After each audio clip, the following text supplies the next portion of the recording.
Aren't I Instagrammy right now? Kind of really feeling myself.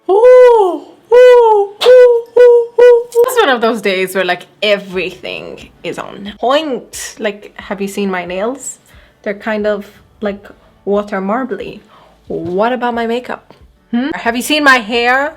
I did this, and I'm not ashamed to say it. This is how the hair look turned out. This is how the whole thing turned out. Okay, it's really sunny here in Malta and it's March, and apparently I was inspired by the summer because this is a very summery look to me. I'm in love with it. Just talk about the wig and how well it fits. Okay, so I did style the wig. Obviously I gave it these light beach curls thing, but I did not touch anything. Like, this is the cut that it came in. I just literally just trimmed off the lace and I did nothing. So I love the wig. If you could see, my roots are just a bit frostier than my ends, and that is because on the roots I did an 8 dusty lavender and a 10 silver pearl, while on the ends I just did a 10 dusty lavender.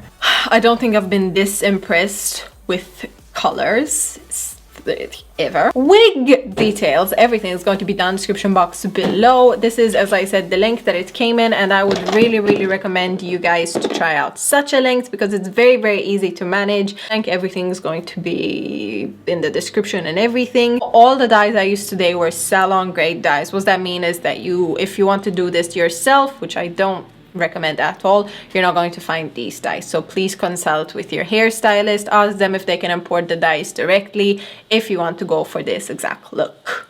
I hope you enjoyed this video. I hope you'll give it a go, and I will see you in my next video.